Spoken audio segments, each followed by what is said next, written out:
दर्शकों स्वागत है। आप स्पैशल प्रोग्राम है इस टाइम के उत्ते घल्लूघरा हफ्ते नूं घल्लूघरा दिवस नूं मुੱਖ रख के जिहड़ा है आपां करदे हैगे ते साडे नाल अज स्टूडियो दे विच सरदार हरप्रीत सिंह होनी हैगे ने। बड़ी पकड़ रखते हैं, पंजाब दे उत्ते खास नज़र रखते हैं और खास इन्हां दी मुहारत है कि इन्हां ने बहुत सारी कैलकुलेशन बहुत सारा कुछ जिहड़ा है वो अपने लैवल के उत्ते इन्होंने बहुत मेहनत करके कढ़िया होया। किसी होर प्रोग्राम के विच आपां बड़ी डिटेल दे विच इस चीज़ नूं जिहड़ा है तुहाडे अगे पेश जरूर करांगे, पर अज असीं गल करते पे हां घल्लूघरा दिवस नाल संबंधित ते उत्थों आपां मैं गल जरूर करांगा क्योंकि संतां दी जिहड़ी विजन सीगी, क्योंकि उन्हां जिहड़ा उन्हां दा जिहड़ा इन बिन लागू कराउण दा जिहड़ा आनंदपुर साहिब दा मता सीगा, क्योंकि उत्थे आके गल ये सीगी हालांकि उत्थे 95% मंगां जिहड़ियां सीगियां ਉਹ आम पंजाब दे लोकां दियां सीगियां ते जिहड़ी धिर जिहड़ी है ਉਹ ਵਿਰੋਧਤਾ करदी रही ਜਾਂ ਜਿਹੜੀ ਧਿਰ ਨੂੰ ਅਸੀਂ ਅੱਜ ਜਿਹੜੇ ਲੋਕ ਰਾਜ ਕਰ ਰਹੇ ਨੇ ਜਾਂ ਉਹਨਾਂ ਦੇ ਲੋਕ ਪੰਜਾਬ ਦੇ ਵਿੱਚ ਬੈਠੇ ਨੇ ਉਹਨਾਂ ਨੂੰ ਕਈ ਵਾਰੀ ਸਾਡੇ ਬਹੁਤ ਸਾਰੇ ਦਰਸ਼ਕ ਇਹ ਚੀਜ਼ ਮਹਿਸੂਸ ਕਰਦੇ ਬੜੇ ਸਿਆਣੇ ਨੇ, बहुत सुलझे हुए ने, बड़े पीसफुल ने, बहुत सारे उन्होंने परिभाषा जी उन्होंने दी जाती हैगी आ। पर मैनू कई बार ये चीज़ समझ नहीं आती कि उन्होंने ये चीज़ कोई नहीं समझ आई हैगी कि इकनोमिकली अगर साडी जिहड़ी ये स्टेट आ जां जिहड़ा खिता अगर इकनोमिकली स्ट्रोंग होएगा, साडे पाणियां दा मुल मिले, साडियां फसलों का मुल चंगी तरह दे नाल मिले, बाकी वो सारे बहुत सारे मुद्दे सीगे सिखां दे बहुत 5% मुद्दे सीगे जिन्हां नूं लैके जिहड़ा है ये 84 का घल्लूघरा वापरिया। जी हरप्रीत सिंह जी, आपां अखीरले पड़ाਅ दे विच तकरीबन पहुँच गए हां ते इहदे च आपां उत्थों ही मैं तुहाडे कोल लैणी चाहांगा कि पाणियां दा मुद्दा जिहड़ा पंजाब दे, क्योंकि रिपेरियन ला इंटरनेशनल रिपेरियन ला जो भी सीगा जदों सानू वो सारा कुछ इजाजत दिंदा वो चीज़ां दा कि सिखां ने पानी पीना सी, कि उत्थे सिखां ने ही सारा कुछ पानी दा करना सी, कि बाकियां नूं ये समझ नहीं आई जां बेसमझे रहे जां वो समझना नहीं चाहते जां उन्होंने अपनी इस नूं अपनी धरती नहीं मन्निया ते वो जिहड़ा है राष्ट्रवाद के चक्कर दे विच फस के जां राष्ट्रवादी हो के ते एक स्टैंप सिखां दे उत्ते खास करके तुसीं अतवादी तुसीं वखवादी तुसीं मुट्ठी पर लोग ਜਿਹੇ ਜਿਹੜੇ शब्द सीगे भारे भारे ਜਿਹੜੇ ਉਹ ਅੱਜ तक सिखां दा ਜਿਹੜਾ ਉਹ ਖਹਿੜਾ नहीं छड्ड रहे हैगे। सो गल्लां तां ਜਿਹੜੀਆਂ ਉੱਥੇ ਸਿੰਪਲ ਸੀਗੀਆਂ, ਜਿੱਦਾਂ ਤੁਸੀਂ ਕੀਤੀ ਪਾਣੀ ਦੀ ਗੱਲ, ਆਪਾਂ ਪਾਣੀ ਦੀ ਗੱਲ ਤੋਂ ਸ਼ੁਰੂ ਕਰ ਲੈਣੇ ਹੈਗੇ ਆ ਕਿ ਇਹ ਗੱਲ ਨਾ ਸਾਡੀ ਜਿਹੜੀ ਸੋ ਕਾਲਡ ਸਾਡੇ ਬਹੁਤ ਵੈਲ ਐਜੂਕੇਟਡ ਲੋਕਾਂ ਨੂੰ ਸਮਝ ਆਈ, ਨਾ ਉਹ ਹਿੰਦੂ ਧਿਰ ਨੂੰ ਸਮਝ ਆਈ कि भाई ये कादे वास्ते लड़ाई लड़ी जा रही है, तो किस करके ये मोर्चा हैगा जां वो बेसमझ हो। की कहना चाहोगे तुसीं? पहला तो जिहड़ी तुसीं गल ये कीती है ना कि आनंदपुर साहब दे मते दे विच सिर्फ 3 मंगां सन जिहड़ियां धार्मिक सीगियां, किहड़ियां सीगियां? गुरबाणी दा रिले जिहड़ा हैगा दूरदर्शन दे उत्ते होवे, किड्डी क वड्डी मंग सीगी, बहुत छोटी मंग सी। बिल्कुल। दूसरा एक ट्रेन जिहड़ी हैगी एक रेल चलाई जावे जिहड़ी हरमंदर साहब एक्सप्रैस जिहदा नां होवे, किड्डी क वड्डी गल है। कोई वड्डी मेरे ख्याल हुण चलदियां भी होणीआं शायद, बिल्कुल शताब्दी एक्सप्रैस तुसीं चला सकदे आ ते ਉਹ भी चलाई जा सकदी सी। हां, ना ही लिखना ਉਹਦੇ ਤੇ, ना ही लिखना। ਤੇ ਤੀਸਰੀ ਸੀਗੀ ਵੀ ਸ੍ਰੀ ਅੰਮ੍ਰਿਤਸਰ ਸਾਹਿਬ ਨੂੰ ਪਵਿੱਤਰ ਸ਼ਹਿਰ ਦਾ ਦਰਜਾ ਦੇਣਾ ਜੀ। ਹੁਣ ਜਦੋਂ ਇਹ ਸੀਗੀਆਂ ਧਾਰਮਿਕ ਮੰਗਾਂ ਜੀ, ਜਿਹੜਾ ਆਨੰਦਪੁਰ ਸਾਹਿਬ ਦਾ ਮਤਾ ਉਹਦੀਆਂ ਸਿਰਫ 3 ਹੀ ਮੰਗਾਂ ਨਹੀਂ ਹੈਗੀਆਂ, ਉਹਨਾਂ ਦੇ ਵਿੱਚ ਪਾਣੀ ਦਾ ਵੀ ਹੈਗਾ, ਉਹਨਾਂ ਦੇ ਵਿੱਚ ਜਿਹੜੇ ਬੋਲਦੇ ਇਲਾਕੇ ਨੇ ਪੰਜਾਬੀ ਉਹਨਾਂ ਦੇ ਵਿੱਚ ਹੈਗਾ, ਉਹਨਾਂ ਦੇ ਵਿੱਚ ਜਿਹੜੀ ਜ਼ਿਆਦਾ ਚੀਜ਼ ਸੀਗੀ ਉਹ ਸੀਗੀ ਸਾਡੇ ਰਾਜਾਂ ਨੂੰ ਵੱਧ ਅਧਿਕਾਰਾਂ ਦੀ ਗੱਲ ਦੀ ਗੱਲ। ਹੁਣ ਪਾਣੀਆਂ ਦੀ ਜਿਹੜੀ ਗੱਲ ਅਸੀਂ ਉਹ ਕਰਦੇ, ਮੈਂ ਇੱਥੇ ਕਿਉਂਕਿ ਸਮਾਂ ਸਾਡੇ ਕੋਲ ਬਹੁਤ ਜ਼ਿਆਦਾ ਨਹੀਂ ਹੈਗਾ ਕਿ ਔਰ ਨਾ ਹੀ ਮੈਂ ਇਹ ਟੈਕਨੀਕੈਲਿਟੀਜ਼ ਦੇ ਵਿੱਚ ਆਪਣੇ ਦਰਸ਼ਕਾਂ ਨੂੰ ਕਦੀ ਵੀ ਪਾਉਣਾ ਚਾਹੁੰਦਾ, ਮੈਂ ਆਮ ਲੋਕਾਂ ਦੇ ਵਾਂਗ ਗੱਲ ਕਰਨੀ ਚਾਹੁੰਦਾ ਹੁੰਦਾ। ਮੈਂ ਹੁਣ ਨਿੱਜੀ ਤੌਰ ਦੇ ਉੱਤੇ ਮੇਰੀ ਐਗਰੀਕਲਚਰ ਦੀ ਡਿਗਰੀ ਹੈਗੀ ਆ, ਪਰ ਮੈਂ ਦਰਸ਼ਕੋ ਇਸ ਗੱਲ ਦੇ ਉੱਤੇ ਮੈਨੂੰ ਬੜਾ ਅਫਸੋਸ ਆ ਜੇ ਕੋਈ ਸ਼ਾਇਦ ਪੰਜਾਬ ਖੇਤੀਬਾੜੀ ਯੂਨੀਵਰਸਿਟੀ ਦਾ ਕੋਈ ਸਾਡੇ ਪ੍ਰੋਫੈਸਰ ਸਾਹਿਬਾਨ ਨੇ ਅੱਜ ਜਿਹੜੇ ਮੇਰੇ ਕਲਾਸਮੇਟ ਸੀਗੇ, ਅੱਜ ਹੋ ਸਕਦਾ ਉਹ ਸ਼ਾਇਦ ਇਸ ਲੈਵਲ ਦੇ ਉੱਤੇ ਕੋਈ ਪ੍ਰੋਫੈਸਰ ਲੱਗਾ ਹੋਊਗਾ, ਕੋਈ ਹੈਡ ਆਫ ਦਾ ਡਿਪਾਰਟਮੈਂਟ ਲੱਗਾ ਹੋਊਗਾ। ਮੈਂ ਇਹ ਦੱਸਣਾ ਚਾਹੁੰਦਾ ਕਿ ਸਾਨੂੰ ਦੁਨੀਆ ਭਰ ਦਾ ਕੋਈ ਵੀ ਸਬਜੈਕਟ ਸ਼ਾਇਦ ਹੀ ਇਹੋ ਜਿਹਾ ਹੋਊਗਾ ਜਿਹੜਾ ਸਾਨੂੰ ਨਹੀਂ ਸੀ ਪੜ੍ਹਾਇਆ ਗਿਆ, ਪਰ ਸਾਨੂੰ ਰਾਈਪੇਰੀਅਨ ਲਾਅ ਹੈ ਕਿ 6 ਮੱਦਾਂ ਪੜਾਉਣੀਆਂ ਕਿੰਨੀਆਂ ਕੁ ਵੱਡੀ ਗੱਲ ਹੁੰਦੀ ਹੈ। ਬਿਲਕੁਲ। being agriculturist, ਐਗਰੀਕਲਚਰ ਕਿਹਨਾਂ ਚੀਜ਼ਾਂ ਦੇ ਉੱਤੇ ਬੇਸਡ ਆ? ਤੁਹਾਡੀ ਹਵਾ ਦੇ ਉੱਤੇ, ਤੁਹਾਡੀ ਪਾਣੀ ਦੇ ਉੱਤੇ, ਤੁਹਾਡੀ ਧਰਤੀ ਦੇ ਉੱਤੇ। ਬਿਲਕੁਲ ਇਹੀ ਆ। ਬਿਲਕੁਲ ਜਿਹੜੀਆਂ ਵੈਰਾਈਟੀਆਂ ਬਣਨੀਆਂ ਨੇ ਉਹ ਤਾਂ ਬਾਅਦ ਚ ਤੁਹਾਡੀ ਰਿਸਰਚ ਦਾ ਹਿੱਸਾ ਹੋਣੀਆਂ, ਉਹਦੇ ਚ ਖੋਜਾਂ ਹੋਣੀਆਂ। ਉਹ ਪਰ ਹਵਾ ਤੋਂ ਬਗੈਰ, ਪਾਣੀ ਤੋਂ ਬਗੈਰ ਤੇ ਧਰਤੀ ਤੋਂ ਬਗੈਰ ਤਾਂ ਤੁਹਾਡੀ ਐਗਰੀਕਲਚਰ ਨਹੀਂ ਹੈਗੀ। ਪਰ ਕੀ ਕਾਰਨ ਸੀਗਾ ਕਿ ਸਾਨੂੰ ਅੱਜ ਤੱਕ ਇਹ ਨਹੀਂ ਦੱਸਿਆ ਗਿਆ, ਭਾਵੇਂ ਕਿ ਉਹ ਸਿੰਪਲ ਇੱਕ ਵੋਲਿਊਮ ਦਾ ਫਾਰਮੂਲਾ ਸੀਗਾ। ਜੇ ਤੁਸੀਂ ਏਕੜ ਫੀਟ ਦੇ ਵਿੱਚ ਕਿੰਨੇ ਪਾਣੀ ਹੁੰਦੇ ਨੇ, ਭਾਵੇਂ ਕਿ ਕੋਈ ਵੀ ਤੁਸੀਂ ਕੱਢ ਸਕਦੇ ਆ, ਮੈਂ ਕੱਢ ਸਕਦਾ, ਮੈਂ ਕੋਈ ਮੈਥਮੈਟਿਕਸ ਦੇ ਵਿੱਚ, ਹਿਸਾਬ ਕਿਤਾਬ ਦੇ ਵਿੱਚ ਮੈਂ ਬਹੁਤ ਕਮਜ਼ੋਰ ਇੱਕ ਵਿਦਿਆਰਥੀ ਸੀ ਔਰ ਅੱਜ ਵੀ ਹਾਂ। ਪਰ ਕੀ ਕਾਰਨ ਸੀਗਾ ਵੀ ਸਾਨੂੰ ਦੇਖੋ ਸਕੂਲ ਕਿਉਂ ਹੁੰਦੇ ਨੇ, ਉਹਨਾਂ ਦੇ ਵਿੱਚ ਬਹੁਤ ਸਾਰੀਆਂ ਚੀਜ਼ਾਂ ਹੁੰਦੀਆਂ ਜਿਹੜੀਆਂ ਤੁਹਾਨੂੰ ਰਟਾਈਆਂ ਜਾਂਦੀਆਂ, ਜਿਹੜੀਆਂ ਤੁਹਾਨੂੰ ਸਮਝਾਈਆਂ ਜਾਂਦੀਆਂ ਤਾਂ ਕਿ ਉਹ ਤੁਹਾਡੀ ਜ਼ਿੰਦਗੀ ਦਾ ਹਿੱਸਾ ਬਣਨ। ਪਰ ਅਨਫੋਰਚੂਨੇਟਲੀ ਸਾਡੀ ਯੂਨੀਵਰਸਿਟੀ ਦੇ ਵਿੱਚ ਘੱਟੋ ਘੱਟ, ਮੈਂ ਨਹੀਂ ਇਹ ਕਹਿੰਦਾ ਕਿ ਮੈਂ ਬਹੁਤ ਹੁਸ਼ਿਆਰ ਜਿਹੜੇ ਵਿਦਿਆਰਥੀ ਸੀ ਉਹਨਾਂ ਦੇ ਵਿੱਚ ਉੱਥੇ ਆਉਂਦਾ ਸੀ, ਪਰ ਮੈਂ ਇਹ ਅੱਜ ਤਸਲੀਮ ਕਰਦਾ ਕਿ ਸਾਨੂੰ ਇਸ ਚੀਜ਼ ਦੇ ਪਾਸੇ ਸਾਡੀ ਸੰਵੇਦਨਸ਼ੀਲਤਾ ਜਾਣ ਹੀ ਨਹੀਂ ਦਿੱਤੀ ਗਈ ਵੀ ਪਾਣੀਆਂ ਦਾ, ਜੇ ਕੋਈ ਉੱਥੋਂ ਦੇ ਐਗਰੀਕਲਚਰ ਦੇ ਜਿਹੜੇ ਗ੍ਰੈਜੂਏਟ ਨੇ ਉਹਨਾਂ ਨੂੰ ਪਾਣੀਆਂ ਦੇ ਬਾਰੇ ਦੱਸਿਆ ਜਾਊਗਾ ਤੇ ਉਹ ਹੋ ਸਕਦਾ ਬਾਹਰ ਜਾ ਕੇ ਕਿਸਾਨਾਂ ਨੂੰ ਇਹ ਕਵੇ ਵੀ ਭਾਈ ਤੁਹਾਡੇ ਪਾਣੀ ਤਾਂ ਰਾਜਸਥਾਨ ਤੁਰੇ ਜਾਂਦੇ ਨੇ। ਬਿਲਕੁਲ ਠੀਕ ਆ। ਅੱਜ ਮੈਂ ਕਹਿੰਦਾ ਅੱਜ ਵੀ ਸਾਡੀ ਯੂਨੀਵਰਸਿਟੀ ਦੀ ਕੋਈ ਸਾਡਾ ਉੱਥੋਂ ਦਾ ਵਿਦਿਆਰਥੀ, ਮੇਰਾ ਦੋਸਤ ਵੀ ਆ, ਉਹ ਮੈਨੂੰ ਬੜੀ ਮਤਲਬ ਕਿ ਉਹ ਜਿਹੜਾ ਸਾਡਾ ਦੋਸਤ ਹੈ, ਸਾਡਾ ਜੂਨੀਅਰ ਸੀ, ਉਹਨੇ ਇੱਕ ਵੀਡੀਓ ਪੇਸ਼ ਕੀਤੀ ਵੀ ਦੇਖੋ ਕੋਵਿਡ ਕਰਕੇ ਜਿਹੜਾ ਸਾਰਾ ਵਾਤਾਵਰਨ ਜਿਹੜਾ ਹੈਗਾ, ਦੇਖੋ ਨਦੀਆਂ ਜਿਹੜੀਆਂ ਹੈਗੀਆਂ, ਨਹਿਰਾਂ ਜਿਹੜੀਆਂ ਹੈਗੀਆਂ ਕਿੰਨੀਆਂ ਸਾਫ਼ ਹੋ ਗਈਆਂ ਨੇ ਜੀ। ਪਰ ਉਹਦੀ ਸੰਵੇਦਨਸ਼ੀਲਤਾ ਦੇ ਵਿੱਚ ਅਨਫੋਰਚੂਨੇਟਲੀ ਜਿਹੜਾ ਮੇਰਾ ਸੀਨਾ ਬਲੁੰਦਰਿਆ ਉਹ ਇਹ ਸੀਗਾ, ਉਹਨੂੰ ਇਹ ਨਹੀਂ ਸੀ ਪਤਾ ਲੱਗ ਰਿਹਾ ਪਾਣੀ ਤਾਂ ਰਾਜਸਥਾਨ ਨੂੰ ਜਾ ਰਿਹਾ ਫ੍ਰੀ ਆਫ ਕਾਸਟ। ਉਦੋਂ ਗੱਲ ਕੀਤੀ ਸੀ ਅਸੀਂ 1.06 ਪੈਸਾ ਪਰ ਲੀਟਰ। ਮੈਂ ਅੱਜ ਦੀ ਗੱਲ ਕਰਦਾ, ਸਿਰਫ 1 ਪੈਸੇ ਨੂੰ 1 ਲੀਟਰ ਪਾਣੀ ਦਿੱਤਾ ਜਾਵੇ।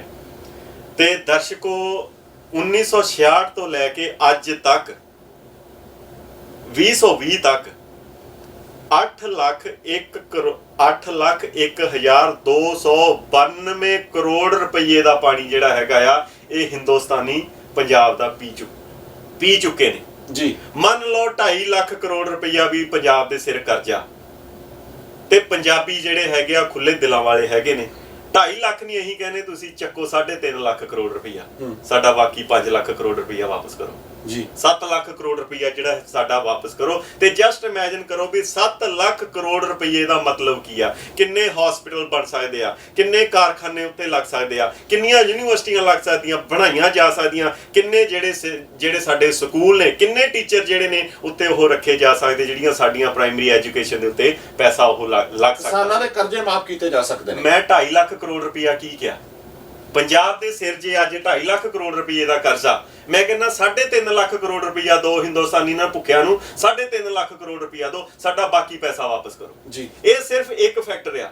ਦੂਸਰਾ, ਉਹਨਾਂ ਦੇ ਵਿੱਚ ਜਿਹੜੀ ਅਨੰਦਪੁਰ ਸਾਹਿਬ ਦਾ ਮਤਾ ਸੀਗਾ, ਉਹ ਵੱਧ ਅਧਿਕਾਰਾਂ ਦੀ ਗੱਲ ਕੀਤੀ ਸੀ, ਬੈਂਕਿੰਗ ਸਿਸਟਮ ਦੀ ਗੱਲ ਕੀਤੀ ਸੀ। ਕੀ ਅਸੀਂ ਇਸ ਚੀਜ਼ ਨੂੰ ਕਦੀ ਮਹਿਸੂਸ ਕੀਤਾ? ਮੈਂ ਪਹਿਲਾਂ ਜਦੋਂ ਅਸੀਂ ਸਟਾਰਟ ਕੀਤੀ ਸੀ ਤੇ ਮੈਂ ਉਹ ਤੋਂ ਗੱਲ ਕੀਤੀ ਸੀ, ਜਾਣਨ ਦੇ ਨਾਲੋਂ ਮਹਿਸੂਸਣ ਦਾ ਜਿਹੜਾ ਮਾਦਾ ਜਿਸ ਬੰਦੇ ਦੇ ਵਿੱਚ ਹੁੰਦਾ, ਮੈਨੂੰ ਲੱਗਦਾ ਕਿ ਉਹ ਕਿਸੇ ਖੱਤੇ ਦੀ, ਕਿਸੇ ਖੇਤਰ ਦੀ, ਕਿਸੇ ਭਾਈਚਾਰੇ ਦੀ ਜਾਂ ਕਿਸੇ ਕੌਮ ਦੀਆਂ ਜਿਹੜੀਆਂ ਵੇਦਨਾ, ਪੀੜਾਂ ਨੂੰ ਉਹਨਾਂ ਨੂੰ ਸਮਝ ਸਕਦਾ ਹੁੰਦਾ, ਜਾਂ ਉਸ ਖਿੱਤੇ ਨੂੰ ਕਿਹੜੀਆਂ ਜਿਹੜੀਆਂ ਔਕੜਾਂ ਨੇ ਵਾਬਸਤਾ ਹੋਣਗੀਆਂ ਭਵਿੱਖ ਦੇ ਵਿੱਚ, ਉਹਨਾਂ ਨੂੰ ਸਮਝਣ ਦੀ ਸਮਰੱਥਾ ਜਿਹੜੀ ਹੈਗੀ ਉਸ ਸ਼ਖਸ ਦੇ ਵਿੱਚ ਹੋਊਗੀ, ਜਿਸ ਸ਼ਖਸ ਦੇ ਵਿੱਚ ਮਹਿਸੂਸ ਕਰਨ ਦੀ ਸਮਰੱਥਾ ਜਿਹੜੀ ਆ ਹੋਊਗੀ, ਜਿਹੜੀ ਸੰਤ ਬਾਬਾ ਜਰਨੈਲ ਸਿੰਘ ਖਾਲਸਾ ਭਿੰਡਰਾਂ ਵਾਲਿਆਂ ਦੇ ਵਿੱਚ ਗੈਬੀ ਤੌਰ ਦੇ ਉੱਤੇ ਸੀਗੀ, ਕੁਦਰਤੀ ਤੌਰ ਦੇ ਉੱਤੇ ਸੀਗੀ, ਜਿਹੜੀ ਆਮ ਬੰਦੇ ਦੇ ਵਿੱਚ ਨਹੀਂ ਸੀ।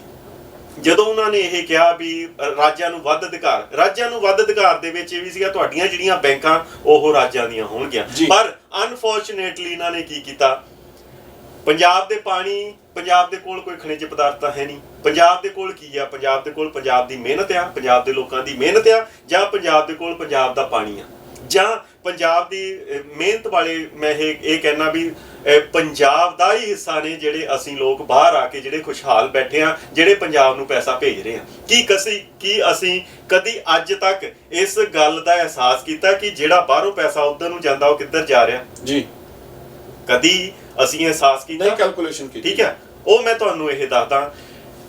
ਅੱਜ ਤੋਂ 2-3 ਸਾਲ ਪਹਿਲਾਂ 71 ਬਿਲੀਅਨ ਡਾਲਰ ਜਿਹੜਾ ਹੈਗਾ ਆ, ਕਿਉਂਕਿ ਮੇਰੀ ਵੀ ਜਿਹੜੀ ਨਿਗਾਹ ਦੇ ਵਿੱਚ ਉਹ ਸਟੱਡੀ ਸੀਗੀ, ਉਹ 2-3 ਸਾਲ ਪਹਿਲਾਂ ਹੀ ਆਈ ਸੀ। IIM ਬੈਂਗਲੌਰ ਦੇ ਜਿਹੜੀ ਕਿਸੇ ਨੇ ਰਿਸਰਚ ਪੇਪਰ ਦੇ ਉੱਤੇ ਸੀਗੀ।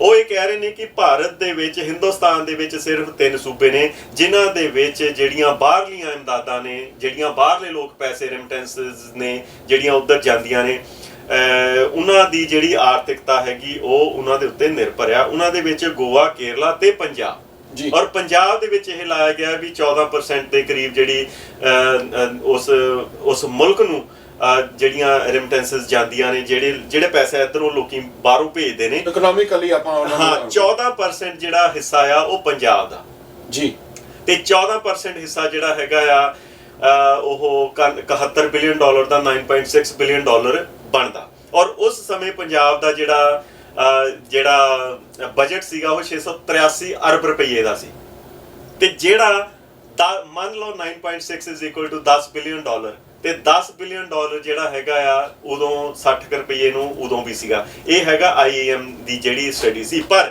NRI ਦੀ ਵੈਬਸਾਈਟ ਦੇ ਉੱਤੇ ਮੈਂ ਇਹ ਵੀ ਦੇਖਿਆ ਕਿ ਉਹਨਾਂ ਨੇ ਉਸ ਸਾਲ ਦੇ ਵਿੱਚ ਲਿਖਿਆ ਸੀਗਾ ਕਿ 15 ਬਿਲੀਅਨ ਡਾਲਰ ਜਿਹੜਾ ਹੈਗਾ ਆ ਉਹ ਪੰਜਾਬ ਦੇ ਲੋਕਾਂ ਨੇ ਪੰਜਾਬ ਨੂੰ ਭੇਜਿਆ।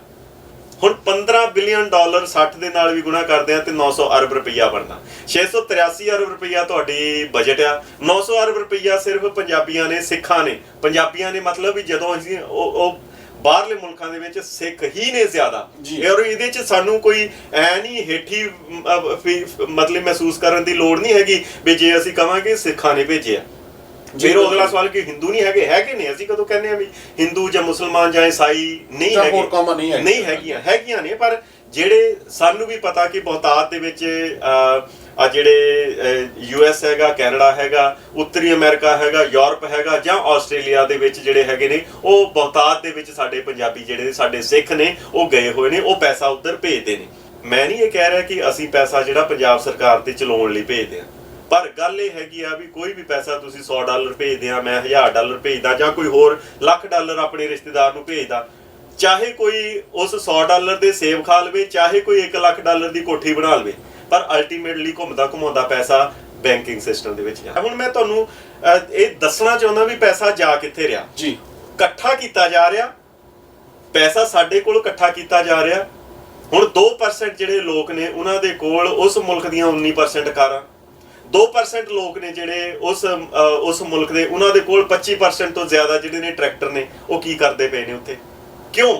ਹੁਣ ਉਹਨਾਂ ਨੇ ਕੀ ਕੀਤਾ? ਬੈਂਕਾਂ ਦੇ ਵਿੱਚ ਪੈਸਾ ਇਕੱਠਾ ਕੀਤਾ, ਕਾਰਾਂ ਸਾਨੂੰ ਦਿੱਤੀਆਂ, ਹੈਂਕੂਕ ਦੇ ਪਲਾਂਟ ਕਿੱਥੇ ਲਾਤੇ? ਹਰਿਆਣੇ ਦੇ ਵਿੱਚ 10,000 ਕਰੋੜ ਰੁਪਏ ਦਾ 2010 ਦੇ ਵਿੱਚ ਹੈਂਕੂਕ ਦਾ ਪਲਾਂਟ ਲੱਗਾ ਸੀਗਾ ਹਰਿਆਣੇ ਦੇ ਵਿੱਚ। ਕਾਰਾਂ ਦੀ ਇੰਡਸਟਰੀ ਕਿੱਥੇ ਲੱਗ ਰਹੀ ਆ? ਉਹ ਦੂਸਰੇ ਸੂਬਿਆਂ 'ਚ ਲੱਗ ਰਹੀ ਆ। ਕੀ ਗੱਲ ਪੰਜਾਬ ਦੇ ਵਿੱਚ ਨਹੀਂ ਲਾਈ ਜਾ ਸਕਦੀ? ਪੰਜਾਬ ਦੇ ਵਿੱਚ ਕਿਉਂ ਨਹੀਂ ਲਾਈ ਜਾ ਸਕਦੀ? ਜੇ ਪੰਜਾਬ ਦੇ ਵਿੱਚ ਆਲੂ ਜਿਹੜੇ ਨੇ ਉਸ ਸਮੇਂ ਦੇ ਵਿੱਚ 50 ਪੈਸੇ ਨੂੰ ਉਹ ਲੋਕੀ ਸੜਕਾਂ ਦੇ ਉੱਤੇ ਸੁੱਟਦੇ ਨੇ, ਤੇ ਫਿਰ ਕੀ ਕਾਰਨ ਆ 100 150 ਰੁਪਏ ਦੇ ਜਿਹੜੇ ਚਿਪਸ ਨੇ ਉਹ ਬਾਹਰੋਂ ਬਣ ਕੇ ਪੰਜਾਬ ਦੇ ਵਿੱਚ ਆ ਰਹੇ ਨੇ? ਕੀ ਕਾਰਨ ਨੇ? ਇੰਡਸਟਰੀ ਨੂੰ ਉਹ ਨਹੀਂ ਲਾਉਣ ਦਊਗੇ, ਕਦੀ ਵੀ ਨਹੀਂ ਲਾਉਣ ਦਊਗੇ। ਅੱਜ ਸਾਡੇ ਮੂੰਹ ਦੇ ਵਿੱਚ ਇਹ ਗੱਲਾਂ ਪਾਈਆਂ ਜਾ ਰਹੀਆਂ, ਸ਼ਾਇਦ ਤੁਸੀਂ ਵੀ, ਤੁਹਾਡੇ ਨਾਲ ਵੀ ਕਈ ਬੰਦੇ ਗੱਲ ਕਰਦੇ ਹੋਗੇ ਵੀ ਇਹ ਕਹਿੰਦੇ ਹੋਗੇ ਪੰਜਾਬ ਦੇ ਜਿਹੜੇ ਲੋਕ ਨੇ, ਜਿਹੜੇ ਸਾਡੇ ਜ਼ਿਮੀਂਦਾਰ ਨੇ, ਜਿਹੜੇ ਸਾਡੇ ਸਿੱਖ ਨੇ, ਉਹ ਕੰਮ ਕਰਕੇ ਰਾਜੀ ਨਹੀਂ। ਠੀਕ ਹੈ, ਤੁਸੀਂ, ਮੈਂ ਇੱਥੇ ਆਇਆ, ਮੈਂ ਟਾਇਰਾਂ ਨੂੰ ਪੈਂਚਰ ਲਾਏ ਨੇ, ਮੈਂ ਵਰਕਸ਼ਾਪਾਂ ਦੇ ਵਿੱਚ ਝਾੜੂ ਪੋਚਾ ਲਾਇਆ। ਜੇ ਮੈਂ ਲਾ ਸਕਦਾ, ਮੈਂ ਇੱਥੇ ਜੇ 2000 ਡਾਲਰ ਲਿਆ ਕੇ ਅੱਜ ਵਧੀਆ ਕਾਰਾਂ ਦੇ ਵਿੱਚ, ਵਧੀਆ ਘਰਾਂ ਦੇ ਵਿੱਚ ਜੇ ਅਸੀਂ ਘੁੰਮ ਸਕਦੇ ਹਾਂ, ਜੇ ਅਸੀਂ ਇੰਨੀ ਮਿਹਨਤ, ਜੇ ਮੈਂ 18 ਘੰਟੇ ਇੱਥੇ ਕੰਮ ਕਰ ਸਕਦਾ ਤੇ ਮੈਂ ਉੱਥੇ ਕਿਉਂ ਨਾ ਕਰਦਾ? ਬਿਲਕੁਲ, ਪੰਜਾਬੀਆਂ ਨੂੰ ਤਾਂ ਬਿਲਕੁਲ ਦੇਖੋ, ਇਹਨਾਂ ਲੋਕਾਂ ਨੇ ਨਚਾਰ, ਇਹਨਾਂ ਲੋਕਾਂ ਨੇ ਸਾਨੂੰ ਨਕੰਮੇ ਤੇ ਇਹਨਾਂ ਚੀਜ਼ਾਂ ਦੇ ਉੱਤੇ ਸਾਨੂੰ ਪ੍ਰਚਾਰ ਦਿੱਤਾ, ਪਰ ਸਾਨੂੰ ਪੰਜਾਬੀਆਂ ਨੂੰ ਅੱਜ ਤੱਕ ਇਹ ਗੱਲ ਸਮਝ ਆਈ ਨਹੀਂ ਕਿ ਸਾਡੇ ਮੂੰਹ 'ਚ ਪਾਇਆ ਜਾ ਰਿਹਾ ਅਸੀਂ ਲੋਕ ਹੀ ਰੋਜ਼ ਅਲੱਗ-ਅਲੱਗ ਪਲੇਟਫਾਰਮਾਂ ਤੋਂ ਇਸ ਚੀਜ਼ ਦਾ ਰੌਲਾ ਪਾਉਂਦੇ ਆ। ਦੇਖੋ ਜੀ ਉੱਥੇ ਕੋਈ ਕੰਮ ਕਰਨ ਵਾਲੇ ਬੰਦੇ ਅੱਜ ਵੀ ਉੱਥੇ। ਮੈਂ ਤੁਹਾਨੂੰ ਇਹ ਕਹਿਣਾ ਜੀ। ਵੀ ਜੇ ਮੈਂ ਹੁਣ ਇੱਥੇ ਆ ਕੇ ਮੈਂ ਬਹੁਤ ਦੇਰ ਟਰੱਕਿੰਗ ਦੇ ਵਿੱਚ ਮੈਂ ਟਰੱਕ ਚਲਾਏ ਨੇ, ਹੁਣ ਟਰੱਕਿੰਗ ਦੇ ਵਿੱਚ $20 ਤੋਂ ਉੱਪਰ ਘੰਟੇ ਦੇ ਨੇ। ਮੈਨੂੰ ਹੁਣ ਤੁਸੀਂ ਇਹ ਕਹੋ ਵੀ ਹਰਪ੍ਰੀਤ ਆ ਚੱਕ $2.5 ਦੇ ਘੰਟੇ ਦੇ ਉੱਤੇ ਤੂੰ ਮੇਰੇ ਨਾਲ ਕੰਮ ਕਰੂੰਗਾ ਤੇ ਮੈਂ ਕਰੂੰਗਾ। ਜੇ ਹੁਣ ਉੱਥੇ ਜਿਹੜੀ ਕੋਈ ਜੇ 10-10 ਲੱਖ ਦੀ ਜ਼ਮੀਨ ਹੈਗੀ, ਮੈਂ 10 ਲੱਖ ਦੀ ਜ਼ਮੀਨ ਉਹ ਕਹਿ ਰਿਹਾ ਜਿਹੜੀ ਸ਼ਾਇਦ ਸਿਰੇ ਦੀ ਬੰਜਰ ਹੋਵੇ ਜੀ, ਠੀਕ ਹੈ, ਨਹੀਂ ਤਾਂ 15 ਲੱਖ 20 ਲੱਖ ਇਸ ਰੇਂਜ ਦੀਆਂ ਜਿਹੜੀਆਂ ਜ਼ਮੀਨਾਂ ਵਿਕਦੀਆਂ ਨੇ। ਹੁਣ ਜੇ 10% ਵਿਆਜ ਦੇ ਹਿਸਾਬ ਦੇ ਨਾਲ ਵੀ ਅਸੀਂ ਲਾਈਏ ਤੇ ਉਧਰੋਂ 10 ਲੱਖ ਦੀ ਜ਼ਮੀਨ ਹੈਗੀ ਆ ਤੇ 1 ਲੱਖ ਤਾਂ ਵਿਆਜ ਹੀ ਬਣ ਗਿਆ ਸਾਲ ਦਾ ਜੀ। ਤੁਸੀਂ ਮੈਨੂੰ ਕਣਕ ਤੇ ਝੋਨਾ 25-25 ਕੁਇੰਟਲ ਦੋਨਾਂ ਦੇ ਝਾੜ ਲੈ ਕੇ ਵੀ ਤੁਸੀਂ ਮੈਨੂੰ ਲੱਖ ਰੁਪਈਆ ਬਣਾ ਕੇ ਦਿਖਾ ਦਿਓ।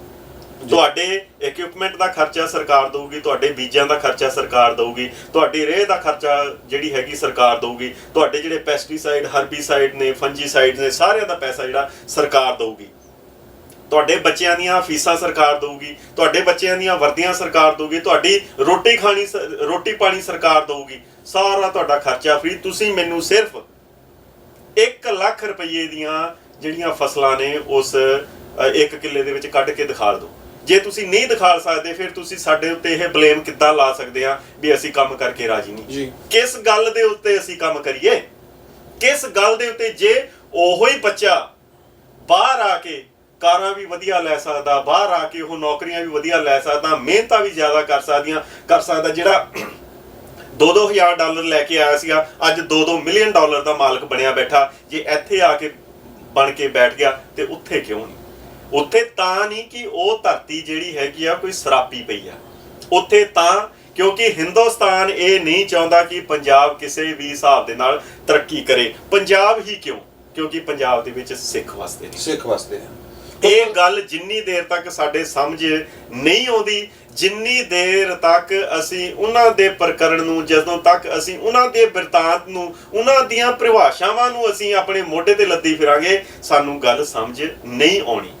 ਘੱਲੂਘਾਰੇ ਦੇ ਠੀਕ ਆ, ਅੱਜ ਸਾਨੂੰ ਗੱਲ ਕਈ ਇਹ ਵੀ ਕਹਿਣਗੇ ਕਿ ਗੱਲ ਤਾਂ ਘੱਲੂਘਾਰੇ ਦੀ ਕਰਨੀ ਚਾਹੀਦੀ ਸੀ। ਇਹ ਕਿਹੜੀਆਂ ਗੱਲਾਂ ਨੇ? ਕਿਉਂਕਿ ਘੱਲੂਘਾਰੇ ਦੀ ਪਿੱਠ ਭੂਮੀ ਦੇ ਵਿੱਚ ਇਹੀ ਚੀਜ਼ਾਂ ਜਿਹੜੀਆਂ ਨੇ ਲੁਕੀਆਂ ਹੋਈਆਂ ਨੇ। ਜਿਹੜੇ ਸੰਤ ਬਾਬਾ ਜਰਨੈਲ ਸਿੰਘ ਖਾਲਸਾ ਭਿੰਡਰਾਂ ਵਾਲਿਆਂ ਨੇ ਜਿਹੜੀ ਇੱਕ ਮੂਵਮੈਂਟ ਸਿਰਜੀ ਆ, ਉਹਨਾਂ ਦੇ ਆਧਾਰ ਇਹੀ ਸੀਗੇ, ਸਿਧਾਂਤ ਇਹੀ ਸੀਗਾ, ਆਧਾਰ ਇਹੀ ਸੀਗਾ। ਇੱਥੋਂ ਹੀ ਸਾਰਾ ਕੁਝ ਨਿਕਲਦਾ। ਇੱਥੇ ਉਹਨਾਂ ਨੂੰ ਜਗਾ ਰਹੇ ਸੀਗੇ ਤੇ ਇੱਥੋਂ ਹੀ ਤੇ ਘੱਲੂਘਾਰਾ ਹੋਇਆ। ਉਹ ਤਾਂ ਬਾਅਦ ਸੈਕੰਡ ਥਿੰਗ ਹੈਗੀ ਆ। ਪਹਿਲੀ ਗੱਲ ਤਾਂ ਇਹੀ ਆ ਕਿ ਜਦੋਂ ਅਸੀਂ ਵੱਧ ਅਧਿਕਾਰਾਂ ਦੀ ਮੰਗ ਕੀਤੀ, ਆਪਣੀ ਸਟੇਟ ਨੂੰ ਉੱਚਾ ਚੱਕਣ ਵਾਸਤੇ ਅਸੀਂ ਸਾਰੀਆਂ ਅਧਿਕਾਰਾਂ ਦੀ ਜਾਂ ਆਪਣੇ ਹੱਕ ਲੈਣ ਦੀ ਗੱਲ ਕੀਤੀ, ਉੱਥੇ ਆਣ ਕੇ ਤੇ ਸਾਰਾ ਜਿਹੜਾ ਹੈ ਸਾਡੀ ਉਹਨਾਂ ਦੇ ਨਾਲ ਡਿਫਰੈਂਸ ਤੇ ਚਲੋ ਪਹਿਲਾਂ ਤੋਂ ਹੀ ਸੀਗਾ, ਪਰ ਲੇਕਿਨ ਉਹ ਬਹੁਤ ਵੱਡੇ ਰੂਪ ਵਿੱਚ ਪਾੜਾ ਪੈ ਗਿਆ ਤੇ ਉਹਨੂੰ ਪਾੜਾ ਲਗਾਤਾਰ ਪਾਇਆ ਗਿਆ। ਸੋ ਘੱਲੂਘਾਰੇ ਦਾ ਬੇਸ ਸਿਰਫ ਸਾਨੂੰ ਇੱਥੋਂ ਤੱਕ ਮਾਪਦੰਡ ਤੌਰ ਦੇ ਉੱਤੇ ਨਹੀਂ ਦੇਖ ਲੈਣਾ ਚਾਹੀਦਾ ਕਿ ਠੀਕ ਹੈ ਉਹਦੇ ਵਿੱਚ ਉਹਨਾਂ ਨੇ ਜੋ ਭਾਰਤੀ ਹਕੂਮਤ ਨੇ ਕੀਤਾ ਉਹ ਨਾ ਭੁੱਲਣਯੋਗ ਆ ਨਾ ਬਖਸ਼ਣਯੋਗ ਹੈਗਾ, ਉਹਨੂੰ ਤੇ ਅਸੀਂ ਕਰਨਾ ਹੀ ਕਰਨਾ। ਪਰ ਲੇਕਿਨ ਜਿੰਨੀ ਦੇਰ ਤੱਕ ਅਸੀਂ ਬਿਲਕੁਲ ਉਹਦੀਆਂ ਜੜ੍ਹਾਂ ਤੱਕ ਨਹੀਂ ਜਾਵਾਂਗੇ ਕਿ ਕੀ ਕਾਰਨ ਆ ਕਿ ਅੱਜ ਵੀ ਆਪਾਂ ਉੱਥੇ ਹੀ ਖੜੇ ਆ, ਅੱਜ ਵੀ ਉਹ ਬਾਰ-ਬਾਰ ਇੱਕ ਹੀ ਚੀਜ਼ ਸਾਨੂੰ ਯਾਦ ਦਿਵਾ ਰਹੇ ਨੇ, ਪਰ ਸਾਨੂੰ ਸਮਝ ਕਿਉਂ ਨਹੀਂ ਆ ਰਹੀ ਹੈਗੀ? ਨਾ ਸਾਡੇ ਪੜ੍ਹਿਆ ਲਿਖਿਆ ਨੂੰ ਸਮਝ ਆ ਰਹੀ ਆ, ਨਾ ਸਾਡੇ ਉੱਥੇ ਬੁੱਧੀਜੀਵੀਆਂ ਨੂੰ ਸਮਝ ਆ ਰਹੀ ਹੈਗੀ ਆ। ਕਾਰਨ ਸਿਰਫ ਇਹੀ ਹੈਗਾ ਕਿ ਅਸੀਂ ਇੱਕ ਆਪਣੇ ਅੱਗੇ ਇੱਕ ਪਰਦਾ ਪਾ ਰੱਖਿਆ, ਜਿਹੜਾ ਪਰਦਾ ਸਾਨੂੰ ਚੁੱਕਣ ਦੀ ਜ਼ਰੂਰਤ ਆ। ਫੇਰ ਹੀ ਅਸੀਂ ਘੱਲੂਘਾਰਿਆਂ ਨੂੰ ਆਪਣੇ ਤੌਰ ਦੇ ਉੱਤੇ ਯਾਦ ਰੱਖ ਸਕਦੇ ਹਾਂ, ਤਦ ਹੀ ਅਸੀਂ ਆਪਣੇ ਪੰਜਾਬ ਨੂੰ ਜਾਂ ਆਪਣੇ ਸਟੇਟ ਨੂੰ ਜਿਹੜਾ ਹੈ ਉਹ ਬਚਾ ਸਕਦੇ ਹੈਗੇ ਆ। ਅਖੀਰ ਵਿੱਚ ਸਰਦਾਰ ਹਰਪ੍ਰੀਤ ਸਿੰਘ ਜੀ, ਮੈਂ ਤੁਹਾਡਾ ਬਹੁਤ ਬਹੁਤ ਧੰਨਵਾਦ ਕਰਦਾ। ਤੁਸੀਂ ਟਾਈਮ ਕੱਢ ਕੇ, ਆਪਣਾ ਸਮਾਂ ਕੱਢ ਕੇ ਸਾਡੇ ਨਾਲ, ਸਾਡੇ ਸਰੋਤਿਆਂ ਦੇ ਨਾਲ ਸਾਂਝ ਪਾਈ। ਸੋ ਅਖੀਰ ਦੇ ਵਿੱਚ ਤੁਸੀਂ ਕੀ ਇਹਨੂੰ ਆਪਾਂ ਜੇ ਸਾਰੀ ਗੱਲਬਾਤ ਨੂੰ ਵਾਈਂਡ ਅਪ ਕਰਨਾ ਹੋਵੇ ਤੇ ਕਿੱਥੇ ਜਾ ਕੇ ਆਪਾਂ ਨੂੰ ਇਹ ਜਿਹੜਾ ਕੋਈ ਮੈਸੇਜ ਦੇ ਤੌਰ ਦੇ ਉੱਤੇ ਜਾਂ ਸੁਨੇਹੇ ਦੇ ਤੌਰ ਦੇ ਉੱਤੇ ਜਾਂ ਆਪਾਂ ਨੂੰ ਕਿਹੜੀ ਗੱਲ ਦਾ ਜਿਹੜਾ ਹੈ ਉਹ ਖਾਸ ਤੌਰ ਦੇ ਉੱਤੇ ਖਿਆਲ ਜਿਹੜਾ ਹੈ ਉਹ ਰੱਖਣਾ ਪਏਗਾ? ਜੀ ਨਹੀਂ, ਮੇਰਾ ਤਾਂ ਇਹ ਹੈਗਾ ਅੱਜ ਵੀ ਜੋ ਸਾਡੇ ਦਰਸ਼ਕ ਨੇ ਜਾਂ ਸਰੋਤੇ ਨੇ, ਉਹਨਾਂ ਦੇ ਅੱਗੇ ਇਹੀ ਬੇਨਤੀ ਆ ਜਾਂ ਅਪੀਲ ਆ ਉਹਨਾਂ ਦੇ ਅੱਗੇ ਕਿ ਜਿਹੜੀ ਸਮਝਣ ਦੀ ਇੱਕ ਸਮਰੱਥਾ, ਇਹ ਜ਼ਰੂਰ ਸੋਚੋ ਕੋਈ ਜ਼ਰੂਰੀ ਨਹੀਂ ਕਿ ਪੰਜਾਬ ਦੇ ਵਿੱਚ ਪਾਣੀਆਂ ਦੇ ਹਾਲਾਤ ਖਰਾਬ ਨਹੀਂ ਨੇ ਜਿੰਨੀ ਦੇਰ ਤੱਕ ਤੁਹਾਡੀ ਟੂਟੀ ਦੇ ਵਿੱਚ ਪਾਣੀ ਆ ਰਿਹਾ, ਜਾਂ ਕਦੀ ਇਹ ਵੀ ਸੋਚਿਓ ਵੀ ਤੁਹਾਡੇ ਜਿਹੜਾ ਗੁਆਂਢੀ ਆ ਉਹਨਾਂ ਦਾ ਸਮਰਸੀਬਲ, ਉਹਨਾਂ ਦਾ ਨਲਕਾ ਜਿਹੜਾ ਹੈਗਾ ਉਹ ਕਿੰਨਾ ਕੁ ਨੀਵਾਂ ਜਾ ਚੁੱਕਾ, ਜਾਂ ਤੁਸੀਂ ਆਪਣੇ ਵਾਤਾਵਰਣ ਦੇ ਵਿੱਚ ਹੀ ਇੱਕ ਅਸਰ ਦੇਖ ਲਿਓ ਕਿ ਇਹਨਾਂ ਚੀਜ਼ਾਂ ਦਾ ਕਿੰਨਾ ਹੋ ਰਿਹਾ, ਜਾਂ ਬੇਰੁਜ਼ਗਾਰੀ ਜਿਹੜਾ ਕਿ ਇਸ ਚੀਜ਼ ਦਾ ਦੂਸਰਾ ਇੱਕ ਪੱਖ ਹੈਗਾ, ਜਿਹੜੀ ਮੈਂ ਪਹਿਲਾਂ ਗੱਲ ਕੀਤੀ ਕਿ ਆਰਥਿਕ ਤੌਰ ਦੇ ਉੱਤੇ ਵੀ ਪੰਜਾਬ ਨੂੰ ਪਿੰਗਲਾ ਬਣਾ ਕੇ ਰੱਖਿਆ ਗਿਆ। ਇੱਕ ਚੀਜ਼ ਹੋਰ ਸਮਝਣ ਦੀ ਲੋੜ ਹੈਗੀ ਆ ਕਿ ਪੰਜਾਬ ਦਾ ਪਾਣੀ ਰਾਜਸਥਾਨ ਨੂੰ ਤਾਂ ਨਹੀਂ ਲੁਟਾਇਆ ਜਾ ਰਿਹਾ ਕਿ ਉਹਨਾਂ ਦੀ ਮਨਸ਼ਾ ਇਹ ਆ ਕਿ ਰੇਗਿਸਤਾਨ ਨੂੰ ਜ਼ਰਖੇਜ਼ ਕੀਤਾ ਜਾਵੇ ਜੀ। ਉਹਨਾਂ ਦੀ ਮਨਸ਼ਾ ਇਹ ਆ ਕਿ ਪੰਜਾਬ ਨੂੰ ਬਰਬਾਦ ਕਿੱਦਾਂ ਕੀਤਾ ਜਾਵੇ ਜੀ। ਉਹਨਾਂ ਦੀ ਕਦੀ ਵੀ ਨਹੀਂ ਤਾਂ ਅਦਰਵਾਈਜ਼ ਜਿਹੜੀ ਇੰਦਰਾ ਗਾਂਧੀ ਕਨਾਲ ਸੀਗੀ ਉਹਦੀ ਬੜੋਪਲ ਲੇਕ ਬਣੀ ਪਈ ਆ, ਔਰ ਰੇਤੇ ਦੇ ਵਿੱਚ ਮੇਰਾ ਖਿਆਲ ਦੁਨੀਆ ਦੇ ਵਿੱਚ ਜੇ 8 ਅਜੂਬੇ ਨੇ ਤੇ ਮੈਨੂੰ ਲੱਗਦਾ ਕਿ 9ਵਾਂ ਅਜੂਬਾ ਇਹ ਵੀ ਬਣਾ ਦੇਣਾ ਚਾਹੀਦਾ ਕਿ ਦੇਖੋ ਕਿਸ ਤਰੀਕੇ ਦੇ ਨਾਲ ਪੰਜਾਬ ਦੀ ਹਿੱਕ ਦੇ ਵਿੱਚੋਂ, ਜਿਹਨੂੰ ਅਸੀਂ ਆਪਣੀ ਮਾਂ ਕਹਿੰਦੇ ਆ, ਪੰਜਾਬ ਧਰਤੀ ਜਿਹੜੀ ਸਾਡੀ ਮਾਂ, ਉਹਦੀ ਜਸਟ ਇਮੇਜਿਨ ਇਵੇਂ ਕਰਕੇ ਦੇਖੋ ਕਿ ਸਾਡੀਆਂ ਆਪਣੀਆਂ ਮਾਵਾਂ ਦੀਆਂ ਜਿਹੜੀਆਂ ਸ਼ਾਹ ਰਗਾਂ ਨੇ ਉਹਨਾਂ ਨੂੰ ਚੀਰ ਕੇ ਤੇ ਬਾਹਰ ਕਿਸੇ ਮਿੱਟੀ ਦੇ ਉੱਤੇ ਸੁੱਟਿਆ ਜਾਵੇ ਤੇ ਉਹਦੀ ਹਾਲਾਤ ਕੀ ਹੋਣਗੇ, ਉਹਦਾ ਦਰਦ ਸਾਨੂੰ ਕਿਵੇਂ ਮਹਿਸੂਸ ਹੋਊਗਾ। ਜਿਵੇਂ ਪੰਜਾਬ ਦੀ ਹਿੱਕ ਦੇ ਵਿੱਚੋਂ ਜਿਹੜੀਆਂ ਉਹ ਨਹਿਰਾਂ ਨੇ, 2 ਨਹਿਰਾਂ, ਉਹ ਲਪਾ-ਲਪ ਭਰੀਆਂ ਜਿਹੜੀਆਂ ਰਾਜਸਥਾਨ ਨੂੰ ਦਿੱਤੀਆਂ ਜਾ ਰਹੀਆਂ, ਜਿਹੜੀਆਂ ਹਰਿਆਣੇ ਨੂੰ ਦਿੱਤੀਆਂ ਜਾ ਰਹੀਆਂ, ਜਿਹੜਾ ਪਾਣੀ ਜਿਹੜਾ ਹੈਗਾ ਦਿੱਲੀ ਦੇ ਨਾਲ ਡਿਸਟ੍ਰੀਬਿਊਟ ਕੀਤਾ ਜਾ ਰਿਹਾ, ਦਿੱਲੀ ਨੂੰ ਟਰਾਂਸਪੋਰਟ ਨਹੀਂ ਹੋ ਰਿਹਾ ਪਾਣੀ ਪਰ ਡਿਸਟ੍ਰੀਬਿਊਟ ਹੋ ਰਿਹਾ, ਉਹਨੂੰ ਯਮੁਨਾ ਤੋਂ ਪਾਣੀ ਜਿਹੜਾ ਹੈਗਾ ਉਨਾ ਜ਼ਿਆਦਾ ਮਿਲ ਰਿਹਾ। ਤੇ ਇਹ ਆਪਣੇ ਜ਼ਿਹਨ ਦੇ ਵਿੱਚ ਰੱਖ ਕੇ ਚੱਲਿਓ ਕਿ ਪੰਜਾਬ ਨੂੰ ਬਰਬਾਦ ਕਰਨ ਦੇ ਲਈ ਜਿਹੜਾ ਹੈਗਾ ਆ ਰਾਜਸਥਾਨ ਨੂੰ ਉਹ ਪਾਣੀ ਦਿੱਤਾ ਗਿਆ, ਨਹੀਂ ਤਾਂ ਉਹ ਪਾਣੀ ਕਿਸੇ ਖੇਤਾਂ ਤੱਕ ਨਹੀਂ ਜਾ ਰਿਹਾ। ਇਹੀ ਜਿਹੜਾ ਪਾਣੀ ਸੀਗਾ, ਜੇ ਕੋਈ ਵੀ ਸੁਹਿਰਦ ਸਰਕਾਰ ਹੁੰਦੀ ਜਾਂ ਹਿੰਦੁਸਤਾਨੀ ਜੇ ਏਡੇ ਦਿਆਨਤਦਾਰ ਹੁੰਦੇ, ਇਮਾਨਦਾਰ ਹੁੰਦੇ, ਪੰਜਾਬ ਦੇ ਜਿਹੜੇ ਲੋਕ ਨੇ ਖਾਸ ਕਰਕੇ ਜੇ ਸਿੱਖਾਂ ਦੀ ਜਿਹੜੀ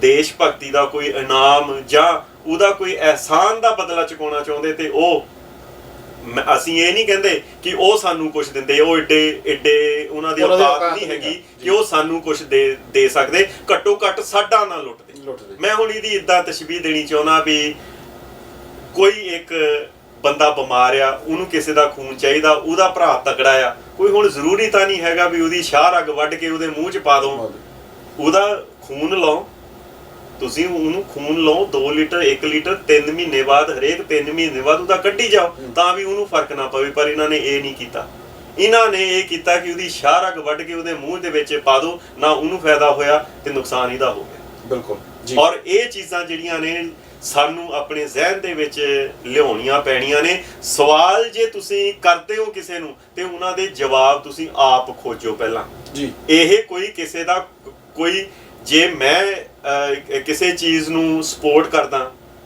ਮੈਂ ਕੋਈ ਮੇਰੀ ਆਪਣੀ ਮਨੌਤ ਹੈ, ਜੇ ਮੈਂ ਇਹ ਮੰਨਦਾ ਕਿ ਮੈਨੂੰ ਖਾਲਿਸਤਾਨ ਚਾਹੀਦਾ ਤੇ ਉਹ ਮੇਰੇ ਆਪਣੇ ਲੌਜਿਕ ਨੇ, ਮੇਰੇ ਆਪਣੇ ਰੀਜ਼ਨ ਨੇ, ਜਿਨ੍ਹਾਂ ਦੇ ਸਵਾਲਾਂ ਦੇ ਜਵਾਬ ਮੈਂ ਆਪ ਖੋਜੇ ਨੇ।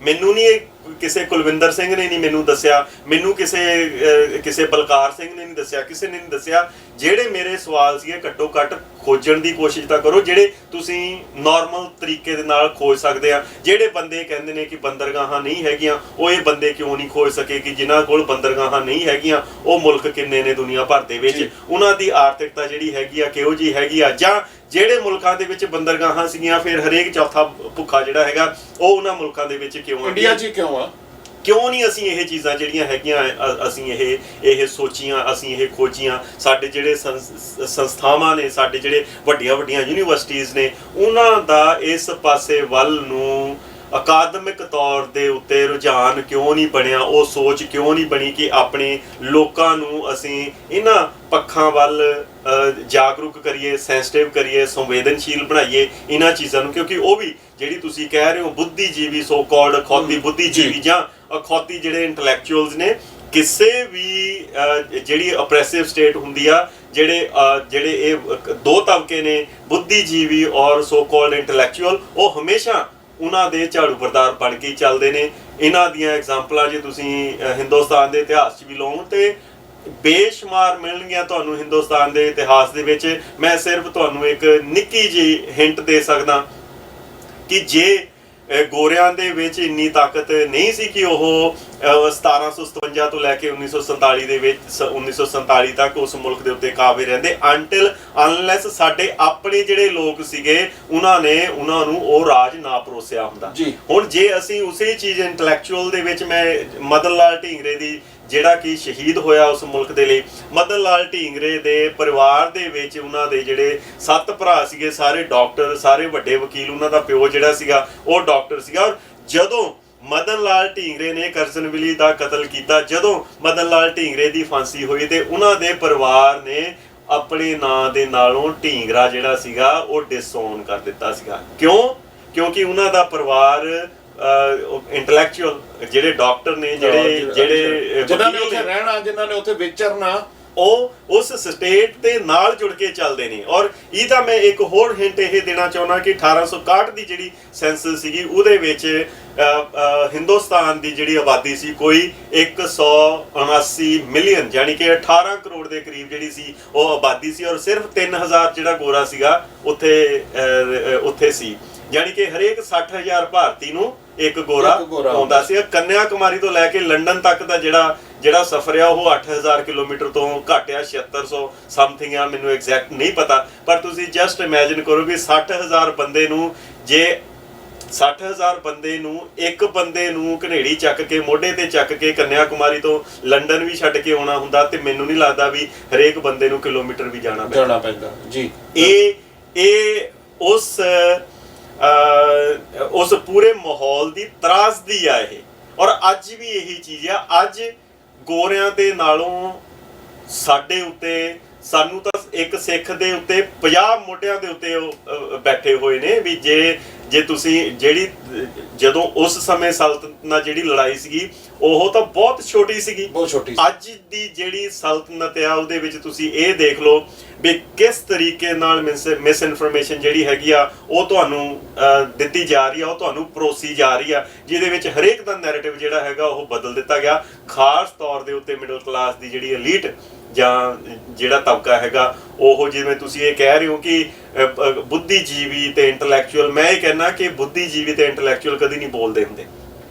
ਜੇ ਉੱਠਣਾ ਹੁੰਦਾ ਤੇ ਉਹ ਵੀ ਦੱਬੇ ਕੁਚਲੇ ਹੋਏ ਤਬਕੇ ਨੇ ਉੱਠਣਾ ਹੁੰਦਾ। ਸਾਨੂੰ ਟਾਰਗੇਟ ਵੀ ਨਹੀਂ ਕਰਨੀ ਚਾਹੀਦੀ ਮਿਡਲ ਕਲਾਸ ਇਹਨਾਂ ਦੀ, ਔਰ ਜਿਹੜੀ ਐਲੀਟ ਕਲਾਸ ਹੈਗੀ। ਸਾਨੂੰ ਬੜੇ ਸਪਸ਼ਟ ਸ਼ਬਦਾਂ ਦੇ ਵਿੱਚ ਔਰ ਬਹੁਤ ਸਧਾਰਨ ਸ਼ਬਦਾਂ ਦੇ ਵਿੱਚ ਸਾਨੂੰ ਟਾਰਗੇਟ ਕਰਨਾ ਪੈਣਾ ਹੈਗਾ ਜਿਹੜੇ ਆਮ ਲੋਕ ਨੇ, ਜਿਹੜੇ ਆਮ ਪੰਜਾਬੀ ਸਮਝਦੇ ਨੇ, ਜਿਨ੍ਹਾਂ ਨੂੰ ਅਸੀਂ ਇਹਨਾਂ ਤਰੀਕਿਆਂ ਦੇ ਨਾਲ ਉਹ ਸਮਝਾ ਸਕਦੇ ਹਾਂ। ਜੇ ਤੁਸੀਂ ਕਿਸੇ ਨੂੰ 8.6 ਮਿਲੀਅਨ ਏਕੜ ਫੀਟ ਦੱਸੋਗੇ ਨਾ, ਕਿਸੇ ਦੇ ਸਮਝ ਨਹੀਂ ਆਉਣਾ। ਬਿਲਕੁਲ, ਕਿਉਂਕਿ ਜੇ ਤੁਸੀਂ ਇਹ ਨਾ ਦੱਸਿਆ ਵੀ 1 ਏਕੜ ਫੀਟ ਦੇ ਵਿੱਚ 12,33,484 ਲੀਟਰ ਪਾਣੀ ਦੇ ਹੁੰਦੇ ਨੇ, ਤੇ ਉਹ ਤੁਸੀਂ ਇਹ ਦੇਖ ਲਓ ਵੀ ਜਦੋਂ ਸਾਰਿਆਂ ਨਾਲ 86 ਲੱਖ ਏਕੜ ਫੁੱਟ ਦੇ ਨਾਲ ਗੁਣਾ ਕਰੋਗੇ ਤੇ ਕਿੰਨਾ ਉਹ ਪਾਣੀ ਜਿਹੜਾ ਹੈਗਾ ਉਹ ਨਿਕਲਣਾ।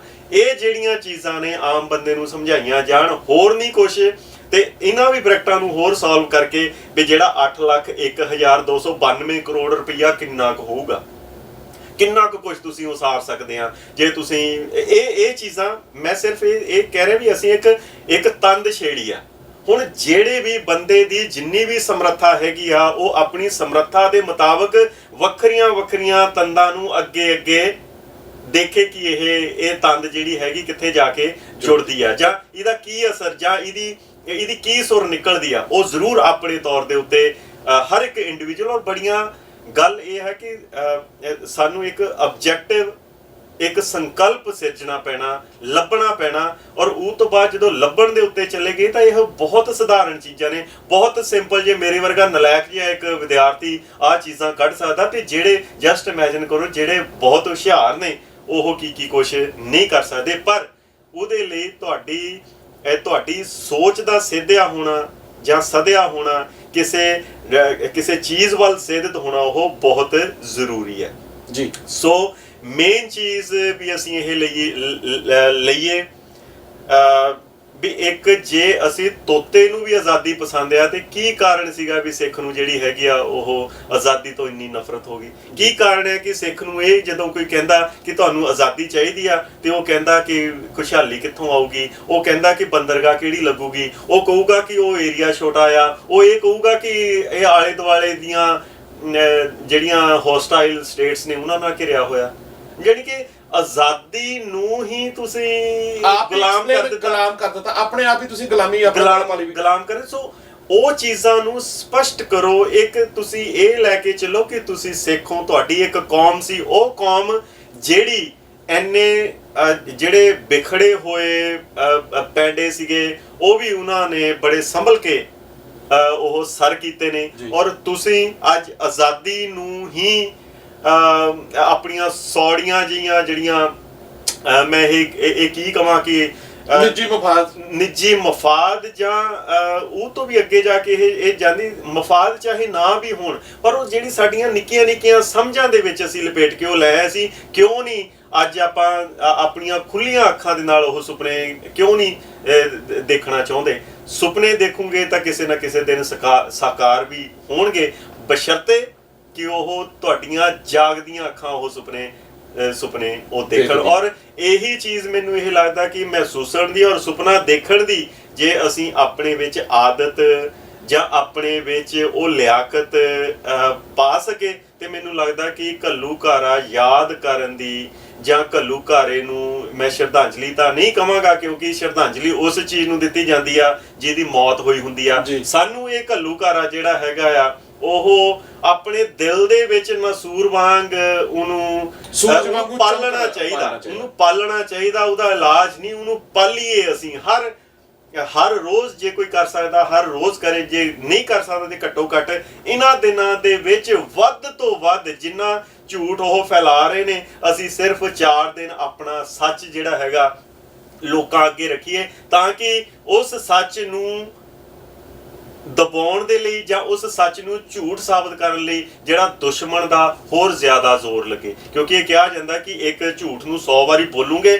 ਤੇ ਉਹ ਸੱਚ ਪ੍ਰਤੀਤ ਹੋਣਾ ਸ਼ੁਰੂ ਹੋ ਜਾਂਦਾ। ਉਹਨਾਂ ਨੂੰ 99 ਵਾਰੀ ਬੋਲਣ ਦਿਓ, 100ਵੀਂ ਵਾਰੀ ਤੁਸੀਂ ਫੇਰ ਆਪਣਾ ਜਿਹੜਾ ਸੱਚ ਆ ਉਹ ਅੱਗੇ ਪੇਸ਼ ਕਰ ਦਿਓ, ਤਾਂ ਕਿ ਉਹਨਾਂ ਨੂੰ 99 ਵਾਰੀ ਅੱਗੇ ਫੇਰ ਹੋਰ ਉਹੀ ਜਿਹੜਾ ਹੈਗਾ ਝੂਠ ਉਹ ਮਿਹਨਤ ਕਰਨੀ ਪਵੇ। ਸੋ ਉਹ ਤਾਂ ਹੀ ਕਰ ਸਕਾਂਗੇ ਕਿ ਜੇ ਸਾਡੇ ਵਿੱਚ ਮਹਿਸੂਸ ਸ਼ਿੱਦਤ ਦੇ ਨਾਲ ਮਹਿਸੂਸ ਕਰਨ ਦਾ ਮਾਦਾ ਸਾਡੇ ਵਿੱਚ ਪੈਦਾ ਹੋਇਆ। ਔਰ ਦੂਸਰੀ ਗੱਲ ਕਿ ਅਸੀਂ ਜਿਹੜੇ ਆਜ਼ਾਦੀ ਦੇ ਸੁਪਨੇ ਨੇ ਉਹ ਖੁੱਲੀਆਂ ਅੱਖਾਂ ਦੇ ਨਾਲ ਦੇਖਣੇ ਸ਼ੁਰੂ ਕੀਤੇ। ਜੀ ਹਰਪ੍ਰੀਤ ਸਿੰਘ ਜੀ, ਤੁਹਾਡਾ ਬਹੁਤ ਬਹੁਤ ਧੰਨਵਾਦ। ਤੁਹਾਡਾ ਵੀ ਧੰਨਵਾਦ। ਬੜੀ ਵਿਸਤਾਰ ਦੇ ਨਾਲ ਦਰਸ਼ਕੋ ਆਪਾਂ ਜਿਹੜੀ ਗੱਲਬਾਤ ਕੀਤੀ ਹੈ, ਸਾਡਾ ਮੇਨ ਮਕਸਦ ਇਹੀ ਸੀਗਾ ਕਿ ਆਪਾਂ ਜਿਹੜੀਆਂ ਇਹਦੇ ਪਿੱਛੇ ਜੋ ਵੀ ਇਹਦੇ ਪਿੱਛੇ ਸਿਧਾਂਤ ਸੀ ਜਾਂ ਜੋ ਵੀ ਪਿੱਛੇ ਜੋ ਬੇਸਿਕ ਚੀਜ਼ਾਂ ਨੇ ਉਹ ਸਾਡੀ ਸਮਝ ਆਉਣੀਆਂ ਚਾਹੀਦੀਆਂ ਨੇ। ਕੱਲਾ ਆਪਾਂ ਇਹ ਨਹੀਂ ਕਿ ਆਪਾਂ ਉਸ ਚੀਜ਼ ਨੂੰ ਯਾਦ ਕਰ ਲਿਆ, 2 ਦਿਨ ਯਾਦ ਕਰ ਲਿਆ ਤੇ ਉਸ ਤੋਂ ਬਾਅਦ ਅਸੀਂ ਭੁੱਲ ਗਏ ਤੇ ਉਸ ਤੋਂ ਬਾਅਦ ਅਸੀਂ ਆਪਣੇ ਕੰਮਕਾਰ ਕਰਨੇ ਜ਼ਿੰਦਗੀ ਦੇ ਵਿੱਚ ਜ਼ਰੂਰੀ ਵੀ ਨੇ, ਕਿਉਂਕਿ ਤੁਸੀਂ ਹਰ ਬੰਦੇ ਨੇ ਆਪਣੀ ਜ਼ਿੰਦਗੀ ਨੂੰ ਚਲਾਉਣਾ ਹੁੰਦਾ, ਪਰ ਉਹਦੇ ਨਾਲ ਸਾਡੇ ਕੁਝ ਧਰਮ ਕਰਮ ਦੇ ਕੰਮ ਹੈਗੇ ਨੇ ਜਿਨ੍ਹਾਂ ਨੂੰ ਅਸੀਂ ਕਿਸੇ ਨਾ ਕਿਸੇ ਤਰੀਕੇ ਦੇ ਨਾਲ ਆਪਣੇ ਤੌਰ ਦੇ ਉੱਤੇ ਸਮਝੀਏ, ਫਿਰ ਉਹਨਾਂ ਨੂੰ ਦੁਨੀਆ ਦੇ ਸਾਹਮਣੇ ਰੱਖੀਏ ਤੇ ਫਿਰ ਸ਼ਾਇਦ ਸਾਡੀ ਜਿਹੜੀ ਮੰਜ਼ਿਲ ਆ ਉਹ ਸਾਰਾ ਅਸੀਂ ਸੌਖੇ ਤਰੀਕੇ ਦੇ ਨਾਲ ਕਰ ਸਕਦੇ ਹਾਂ। ਕਿਉਂਕਿ ਜਿਹੜਾ ਘੱਲੂਘਾਰਾ ਹੈਗਾ ਜਿੰਨੀ ਦੇਰ ਤੱਕ ਉਹ ਜ਼ਖਮ ਰਿਹਾ, ਉਹ ਜ਼ਖਮ ਤੋਂ ਜਦੋਂ ਉਹ ਸੂਰਜ ਬਣਿਆ ਤਦ ਸਾਨੂੰ ਕੋਈ ਚੰਗੀ ਕਿਰਨ ਜਿਹੜੀ ਅੱਗੇ ਸਾਹਮਣੇ ਜਿਹੜੀ ਆ ਉਹ ਦਿਖਾਈ ਦੇਣੀ ਸ਼ੁਰੂ ਹੋਈ ਆ। ਮੈਨੂੰ ਇਹ ਲੱਗਦਾ ਕਿ ਆਉਣ ਵਾਲੇ ਸਮੇਂ ਦੇ ਵਿੱਚ ਸਾਨੂੰ ਇਸ ਤਰ੍ਹਾਂ ਦੇ ਨਾਲ ਕੰਟੀਨਿਊ ਜਿਹੜਾ ਹੈ ਉਹ ਕਰਨਾ ਚਾਹੀਦਾ ਹੈਗਾ। ਸੋ ਉਮੀਦ ਕਰਦਾ ਕਿ ਸਾਡੀ ਅੱਜ ਦੀ ਜਿਹੜੀ ਗੱਲਬਾਤ ਆ ਉਹ ਸਪੈਸ਼ਲ 84 ਦੇ ਉੱਤੇ ਤੁਹਾਨੂੰ ਜ਼ਰੂਰ ਪਸੰਦ ਆਏਗੀ। ਕੱਲ ਆਪਾਂ ਕਿਸੇ ਹੋਰ ਪਰਸਨੈਲਿਟੀ ਦੇ ਨਾਲ ਤੁਹਾਡੇ ਨਾਲ ਰੂਬਰੂ ਹੋਵਾਂਗੇ। ਸੋ ਇੱਥੇ ਦੇ ਦੋ ਮੈਨੂੰ ਛੁੱਟੀਆਂ। ਵਾਹਿਗੁਰੂ ਜੀ ਕਾ ਖਾਲਸਾ, ਵਾਹਿਗੁਰੂ ਜੀ ਕੀ ਫਤਿਹ।